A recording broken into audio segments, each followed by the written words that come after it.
About 5 years after the enactment of the law, there was overcrowding of pens and cages. The economic elite from other towns, as well as the elected leaders, were the major investors in the aquaculture. So if this was the plan, or this was the carrying capacity, this is how much was actually occupied. And so during El Nino, when flushing was very poor, massive fish kills and massive harmful algal blooms came about.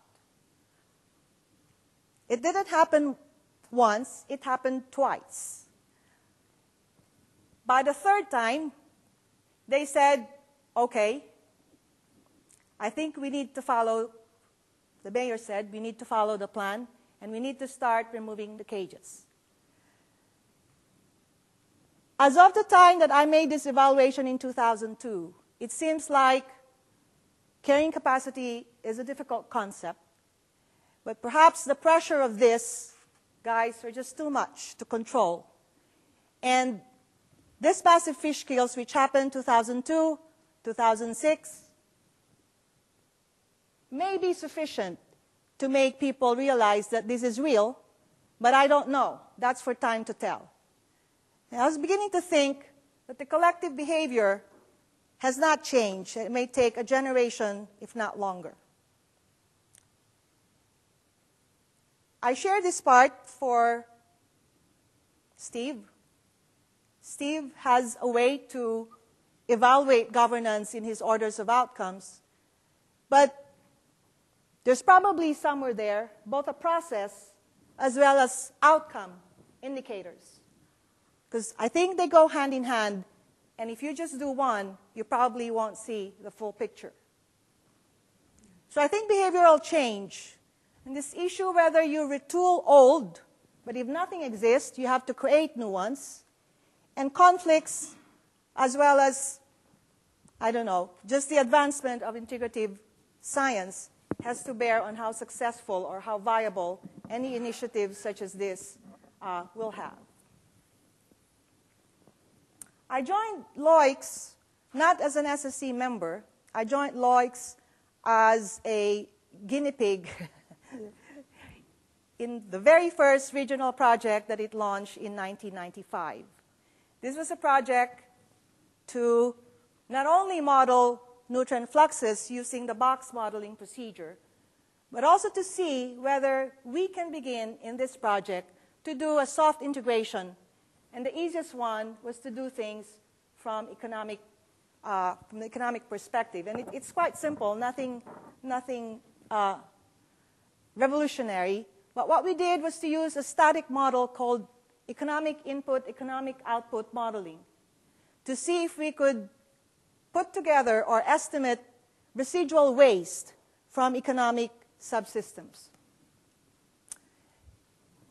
From independent data gathered before this project, we had some sense of resources and services, albeit they were not quantified.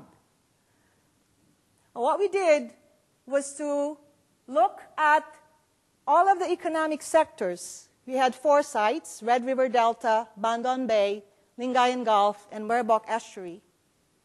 And if you look at our site here, Lingayen Gulf, there's presumably, if these numbers are correct, an equal contribution of the primary sector, which is agriculture, and just the waste that's produced by households. Okay? This took into account the level of sewage treatment, which was just primary, and the level of pipe outfalls that were present in the area. We did our estimations of what was in the water column based on the budget modeling procedure. But with what we had from the economic residual modeling, we were able to determine this one, those which are generated from economic activities.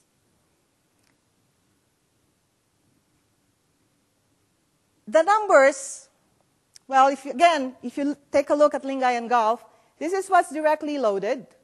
This is part of what is generated is loaded directly. Okay, so this is not additive. this is what you should look at. But this is not reflected in everything that you find as DIN in the water column. It's expected, one can say, that the system assimilates part of what's generated so that you only see that which is in the water column. That may be true here, may be true here, may be true here, but here in Bandon Bay, that's not the case. There's a lot in the load, much more, there's 2 orders of magnitude greater than what is generated. So we said, why is Bandon Bay that way? Well, apparently, from our colleagues who did this study, that this was derived from mangrove litter. But again, just to show that these are probably preliminary estimates rather than something that are robust. One of the things that we learned, or one of the parameters that you would get from doing the budget box model, is that you can make initial or preliminary estimates of net reactions, which is net autotrophy or net nitrogen fixation minus denitrification. Okay? Now, going back to Peter's question, so what? If you know this, can you make some management recommendations? Quick answer, you can't. The box modeling procedure was not intended to provide management directions.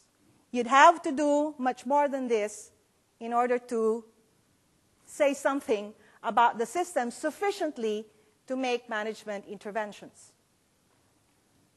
So, to Peter's question, the box modeling exercise was meant to get a coarse, global scale picture of nutrient loading. Nothing more than that, because if you expect much more than that, it's not going to happen. You need to have, in our case, we needed to have spatially explicit water quality metrics and very specific refined scaling of the water parameters in order to make justification or recommendations for whether or not a certain parcel of channel is good for aquaculture and even for benthic fisheries because of sanitation issues. In terms of estimates of loading, we also needed to even make juxtaposition of land use and cover change in order to explain agricultural-based loading. I guess my point is that I think it's a good challenge to amplify Peter's major question of so what, but I think you have to also be circumspect about the limitations of methodologies so that you're not expecting too much. I joined Loicz in '99, which was towards the end, about the time when the first synthesis was being initiated. I joined it at the time when the waves were moving away from the shore.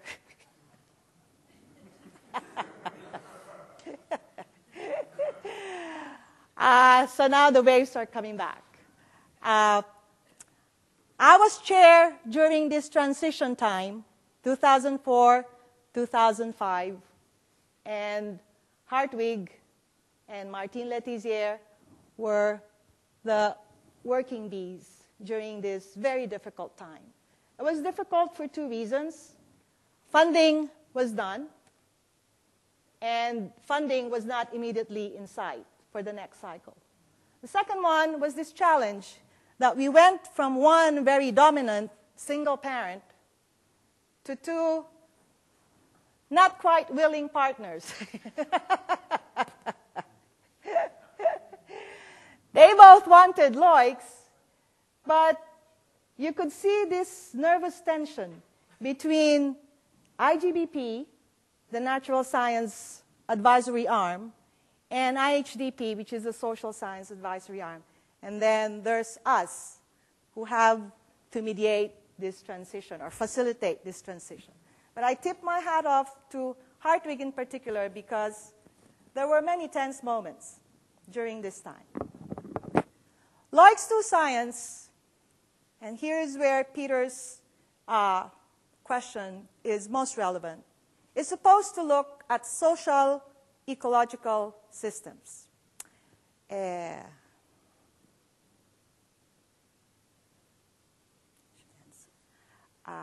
Jürgen, it has to be both, social, ecological. One cannot be a suffix or prefix of the other.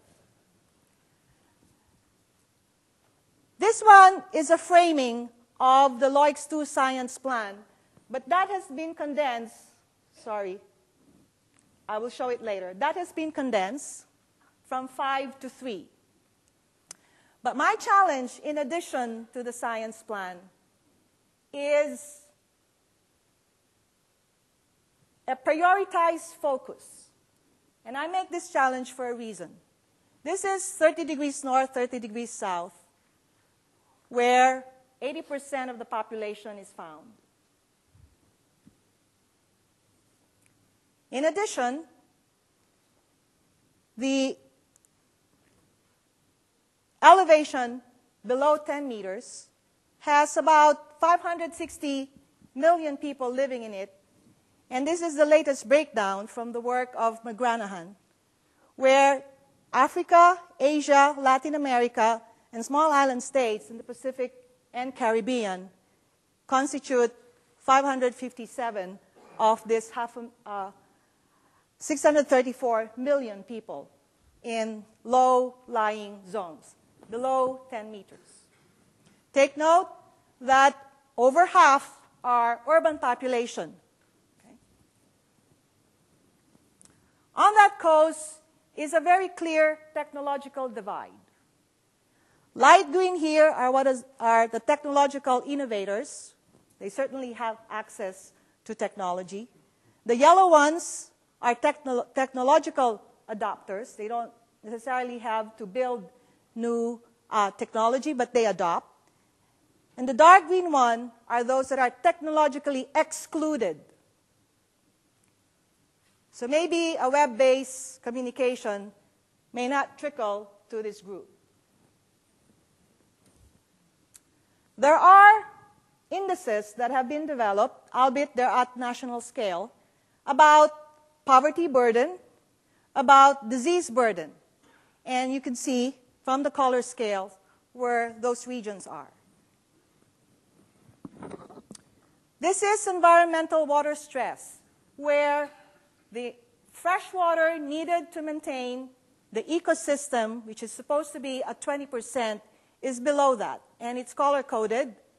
High, and the warm colors are high water stress areas. And again, they fall on that 30-30 tropical belt. Now, we have our own set of products from Loicz 1.